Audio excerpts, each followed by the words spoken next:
All right, so it's gonna be a small group of us, Quintin, and Okay. basically, just want to make sure we all good with compliance people. Yes. Actually during this time, so we leave this only the coaches and the Right. National Association personnel to Right. join us. Right. And Right. so, but thanks again for joining us this morning. Yeah. How Thank things you, that go with you in New York over there? man. Things are good. Things are calmed down. It's not really bad here. The weather's good, which is most important here in New York, because it can go either way. So the weather's good, so we're in good shape, man. No problems. Okay, good deal. So, basically, we want to talk. Well, you've been to our camp before. Is that 2 years now or Yeah. 2 years ago? Yeah. It was like 2 years now. Yeah. Yeah. So, how did you see the level of the basketball in Thailand and maybe some Asian? I guess it's some Yeah. Asian team over there, right? 2 years ago. Yeah.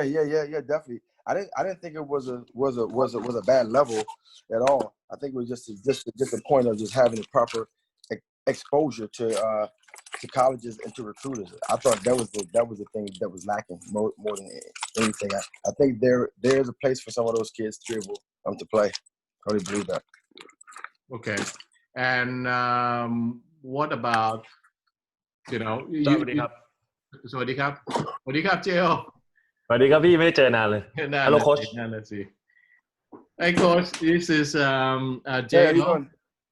the player. Yes. Hello coach Hello How are you? How you doing? Good. How are you doing I'm great, man. I have no issues, man. I'm healthy. I'm surviving. It's not that bad here. It's not snowing, so we're good. I said stay safe there Yeah, man. How about you? How Alright. things there? It's alright Good. stay ready Yes. right Okay. So Palm and Oak ครับ ครับผมสวัสดีครับ Why don't you introduce yourself a little bit for Coach Quintin, because you haven't met him 2 years ago, right?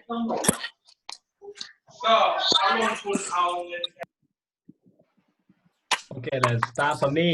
My name is Palm, so I'm playing the Thailand national team and now the coaching and playing at the same time. Okay. I'm studying in a PhD in the international sport management right now. So Okay. it's good to know you. Yeah, definitely. Good to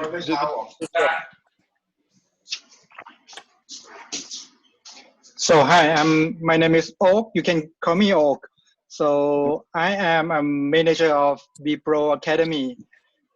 The B Pro Academy is the basketball academy in Thailand.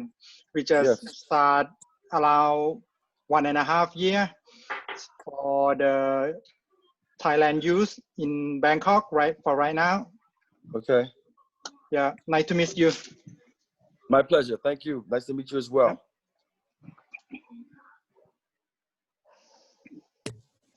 And then J-O, have you met Coach before? 2 years No, ago? never. No, you never? Yeah. I just my name is J.O. I play for the minor league at the state 2 times in the called PBL. I got injury, my patella dislocate. That's why I came back, and now I'm retired already. And I start to learn the coaching. Yeah, something like that. Nice to meet you, coach. Nice to meet you. My pleasure. Good to meet you as well.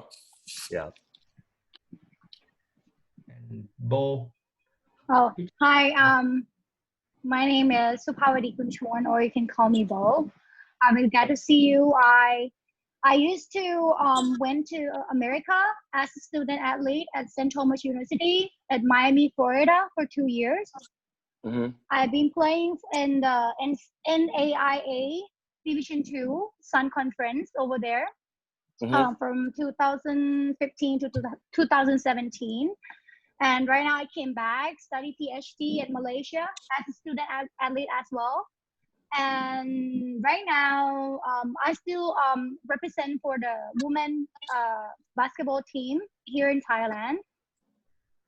And and also still like coaching for career school and high school here in Thailand. And also right before I came back here because of the COVID, I am a head coach of a men team in UCSI University at Malaysia. Okay. Okay. Good. That diversity of people. That's good. Okay, so I guess there's a few more guests on the line here.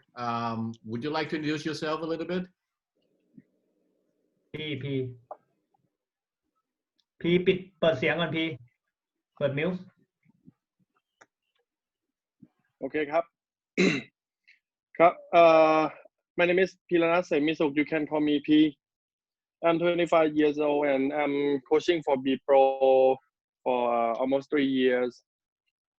I ever play for Thailand national team in FIBA Asia Challenge in Iran. Yes, and after that I got accident on my ankle.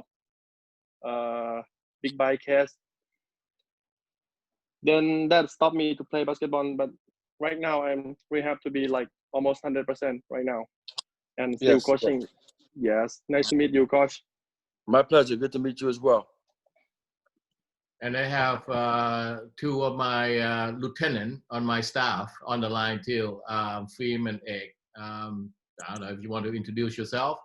You good? สวัสดีครับโค้ชสวัสดีครับ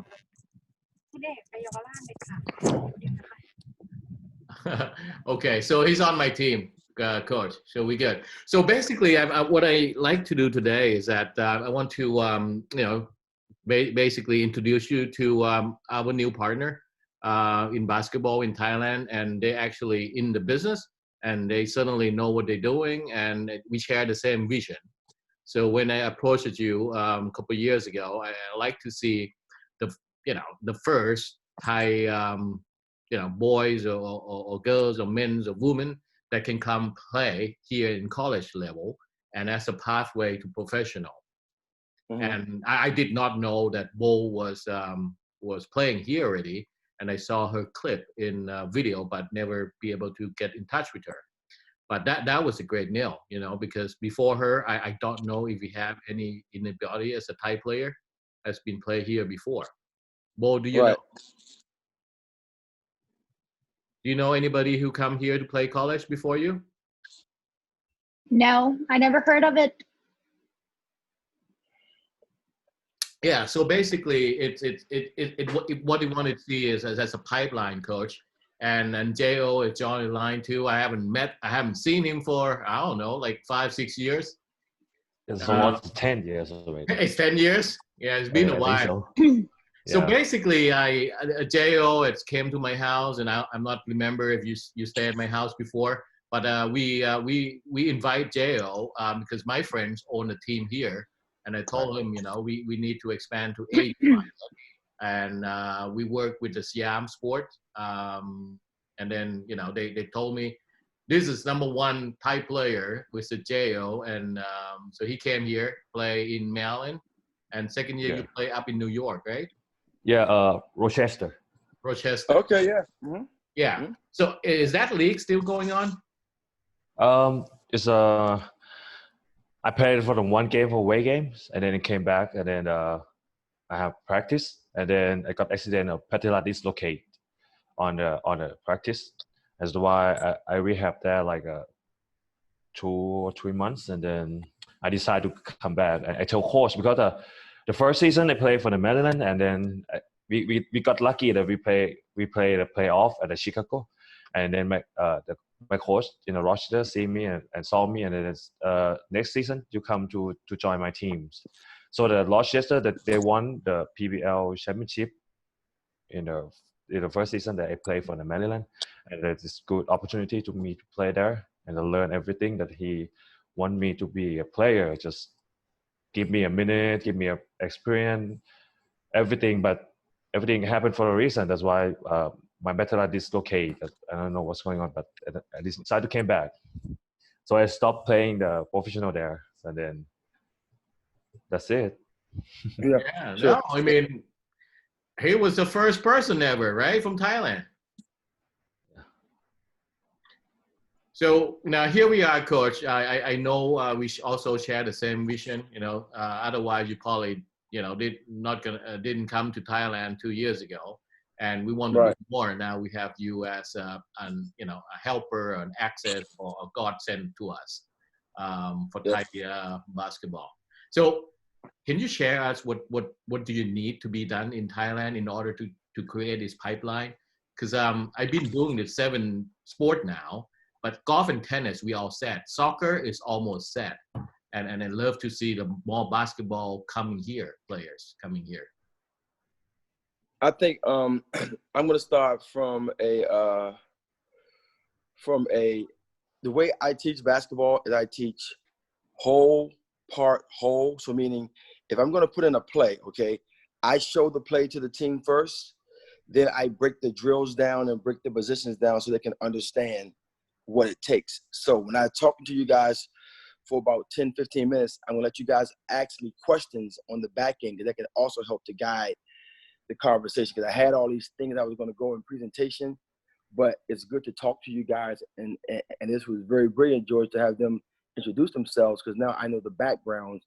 So kind of what I'm gonna say probably is not as relevant as it would have been to another audience, but we can still get a lot of work accomplished. So that was great to be able to have the introduction. Let me start from a whole level. The first level of getting players here is going to be what we're doing right now. It's constant communication, because what normally happens is over here in the States, we don't have a good idea of players in these countries, whether it's in Thailand or whether it's in Malaysia, whether it's wherever it is in Asia. We don't have a lot of contacts with those people there. So what happened is Bo, like you understand from playing here in the States, you see how many people and players are from the States that really just don't have the opportunity to play in college sometimes because they just don't have the platform. Okay, so I think the first part is what we're doing right now is I need you guys to be in constant communication with me here, and I can get you contacts of people that you need to be communicating with to get things to colleges here to play. I know, Bo, you understand that, and I'm going to keep referring to you because you played here in the States and you know what it is to have the scouting service, the recruiting services, and how all these players have these big database, and that's how you find the players.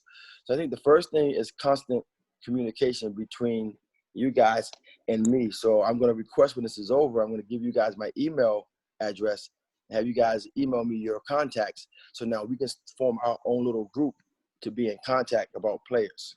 Okay.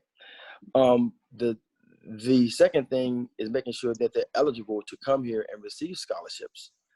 And we know that starts with first their high school grades, with their core classes, right? Making sure they have the 16 core classes with the test score, the SAT or the ACT test to be able to get cleared by the NCAA, and then get their stuff translated and into the eligibility center, which George needs to be something that I think that you discussed with people there in Asia, is they have translating systems to where they can translate their grades, their test scores, and everything into English so they can be read by the NCAA and by colleges here. So I think that's a very important step. The next step after that, I'm going with the educational side first, is getting those guys into the NCAA clearinghouse and getting those guys eligible to be able to receive a scholarship. Okay, so that's really important from the academic level.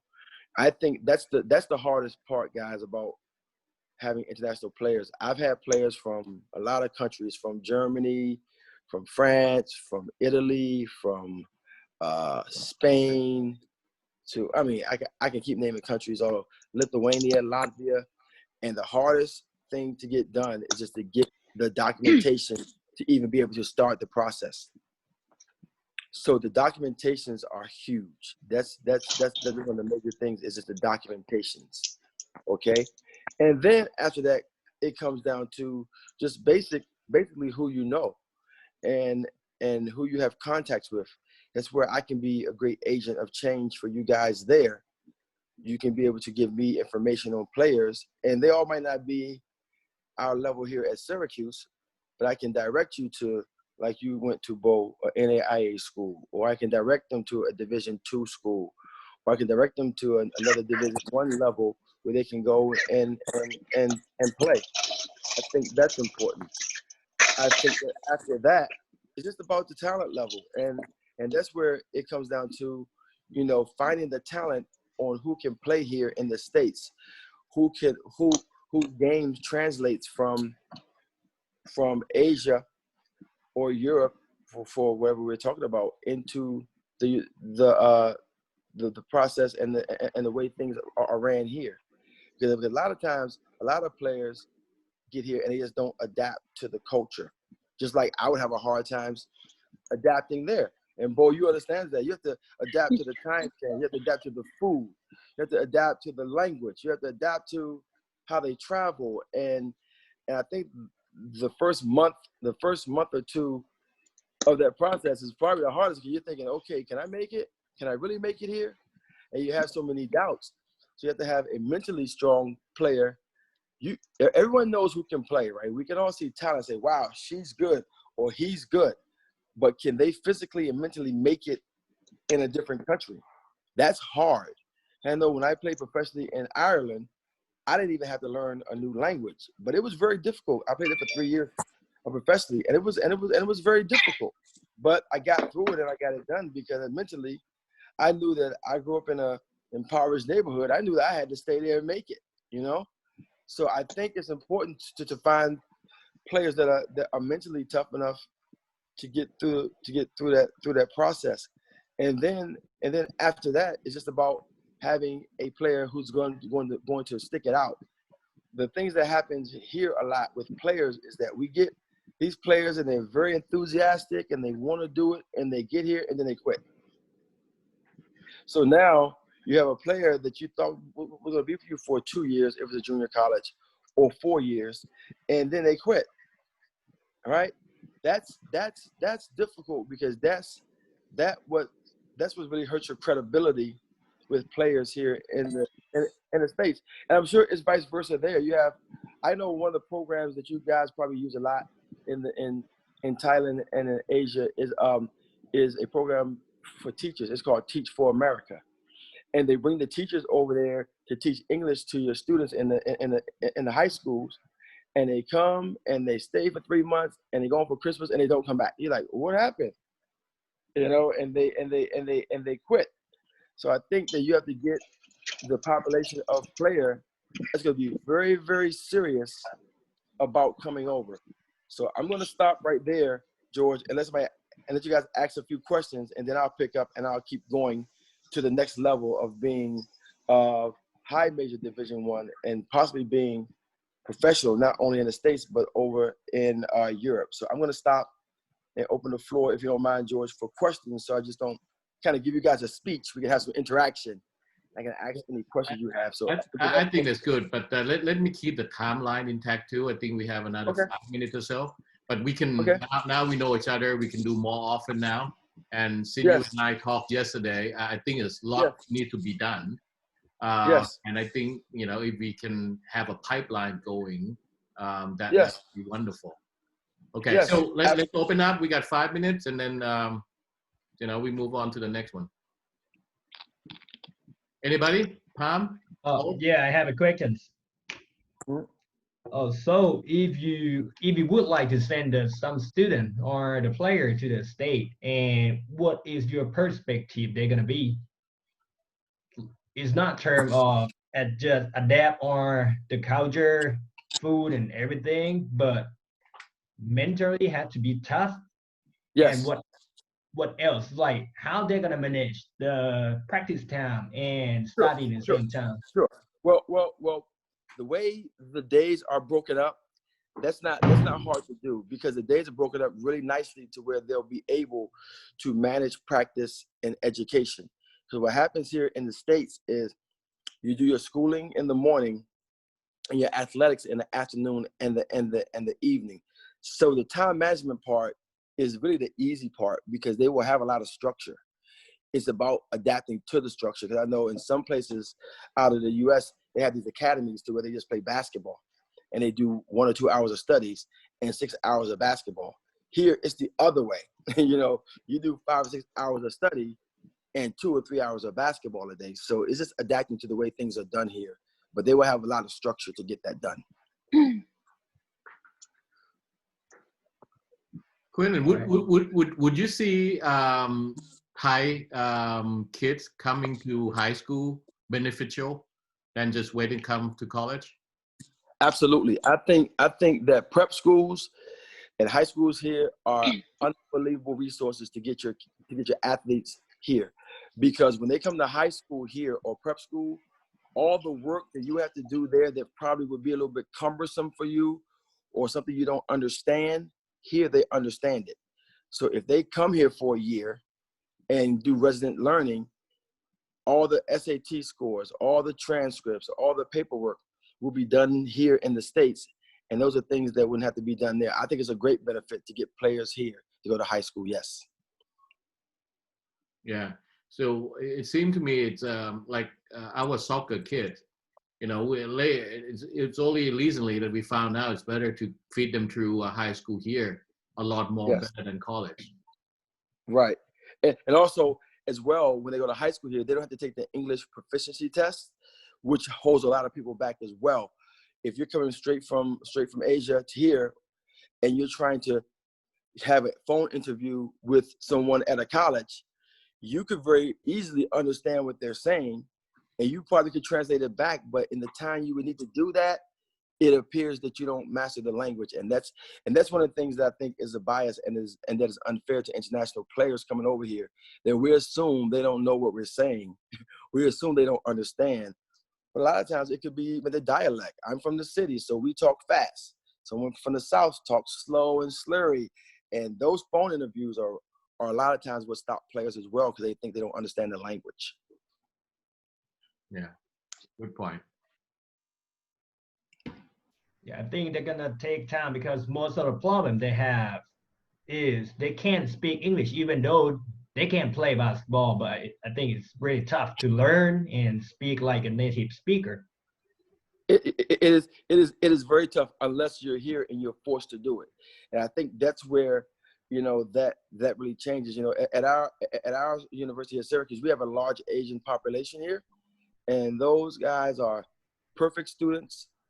They communicate well, but it's through having the ESL class, which is English second language classes here, where they're able to go and have constant conversation with English speaking people that allow them to really make the translation. I think it's very, very doable to do that, but I think that you have to do it through a mechanism that will allow you to speak the language.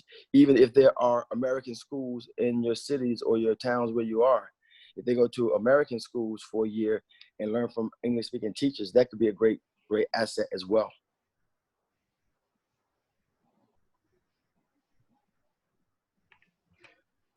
Yeah, I went to UCLA at the basketball camp over there and coaching over there for 2 weeks. And the thing that I saw is about the kids, they're playing basketball so hard and they have a passion to play basketball, but it's not in Thailand. Even they come back and try to talk to the kids and motivate them to play, but they don't have the example that to play hard as the NBA level or they have the standard. So do you have any idea to give them a passion or motivation to them and talk to them? Yes, I think that I will make sure we exchange information. I will send you some information. I don't want to take all the time, but I'll give you the short version. What you have to do is put them in competitive situations. And that's one thing that we do. We put our players here in competitive situations that you can early see what their drive and their motivation is. And then when they're in competitive situations, you make it competitive, but you make it fun to where they're learning and they're getting better. But you got to put them in competitive one-on-one, make them play one-on-one, make them play 2-on-2, where now you can't be in a 5-on-5. You know, we can play 5-on-5, and I'm the fifth person. I can go hide in the corner for the whole time and never touch the ball. you know. But in one-on-one, you can't hide. You got to get the ball. You got to defend. You got to do it. You know, and that's what I did for my first couple of weeks when I was in Ireland playing basketball. I didn't understand the language and everything. So you know what I did? I went to the same American pub and I ate for 2 weeks. And finally, my coach said, "You need to go somewhere else," because that was my comfort zone, right? I didn't have to worry about anything. What I put want, yourself outside. what I want, I'll eat the cheeseburger and fries for 9 months, and I'll be fine. You know, but I was 21 coming from Washington D.C. from the inner city, and my comfort level wasn't going and trying new foods. And I know, like when I came to Thailand, because I traveled so much, I couldn't wait to go to the Thai restaurants. I couldn't wait to go to the mall. Then I went down and went to the market and ate and tried all the different foods. But if I was 22 or even 8, think about an 18-year-old. They don't want to do anything. They're going to try to find the nearest Thai restaurant. We have 3 of them in town. It's not as good as there, I can tell you that. But we have 3 of them in town, and they'll run to those all day long, and they'll eat there for 9 months. And that's where they have to try to branch out and do other things. But I think showing them different things, putting them in competitive situations, and also I think bringing them over here to basketball camps are huge. Bring them over, you know. Get your top 5 kids and go to a camp. That's something that I can do for you guys. I can create a basketball camp here. They come to my camp, and then they can play in a competitive situation. And then all the things that we're talking about, we can do that for them here in the summer while they're here for their weekend camp, and then you can get 80% of this stuff done in the camp. Right. That's great. That's a way to learn to play basketball there. Yep. And that'll be because easy. culture is different. The first year that I came there is different. I have to adapt myself. Yeah, it was different when I came there, and I just did the clinic.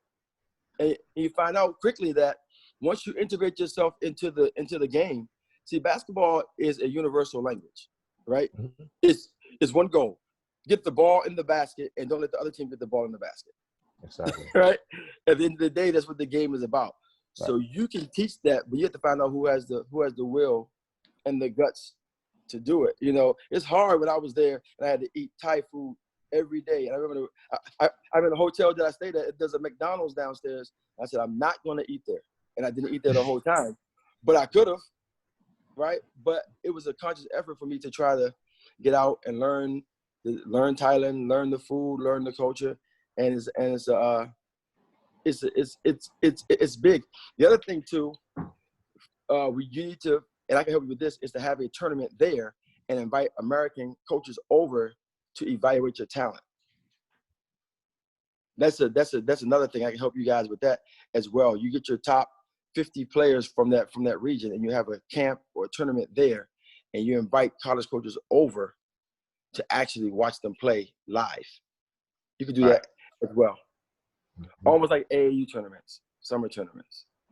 What you call your AAU tournaments, but it's summer tournaments. AAU, the high school tournament. Yeah. Exactly. You could do that there, but also too bring a team here to stuff. Like I will commit to you guys right now. Today that obviously this summer there are no camps here in the States because of everyone's dealing with the same thing, right? But next summer I will commit to having a camp here in Syracuse, where you can bring, you know, your players to come, and I'll invite the evaluator over from ESPN Sports to evaluate your talent, and that way that can be a motivation when they go back. They can say, hey, we went to a camp, we learned, and we got a real evaluation that's going out to colleges. So it's something that we can do here to help you. Yeah, but the two thing is, I used to bring all the kids in Thailand to go into LA for do basketball camp, like Nike camp, Kobe camp. Yes. The Jordan Fight School is all around over there. But the kids that go over there because they have a parent to support them, they're not really good in basketball. But I'm just talk to George that we want the kids that the parent ready to go and they can play basketball at the same time. It's going to be really good benefit for them when they go and learn over there. Absolutely, and there are definitely ways to get that done over an extended period of time. I did that in France that way. I brought a team over here. I'm from France, and they played in my camp, and 3 of the kids out of the 10 are coming back to college this year, and they're playing. only because they got here and the guy saw them. So if we can get 30% every time, that's not the optimal ratio. But if you can get 30% your first time, the next time you're going to get 60% because they're going to go back and tell the proper players, you should go. Yeah. To start to build, you know. And now this summer we would have had the next ones coming over, but because of the coronavirus, we haven't had the camps. But I'm doing something virtual with them to still let my friends in colleges see them. See, I've coached in college for 20 years, so I know people that I've coached high school, AAU, a prep school, a boarding school where players come from out of the country and live, and all levels of college. So I've just had the privilege to meet a lot of college coaches. And also, too, the other thing I'm going to suggest that you do, I help you with this as well, is to have an American young coach come over there and spend a school year and coach and assist to coach one of your teams. That way, that's a good resource to have someone there that can report back about the players that they see that they play against in the leagues around there. Mm-hmm.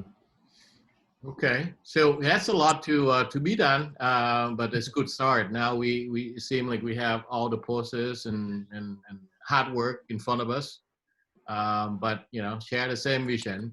I'm sure that you play over there, you probably say, I gotta be one player from Thailand play NBA one day. Sure, that's a dream. Start from NCAA.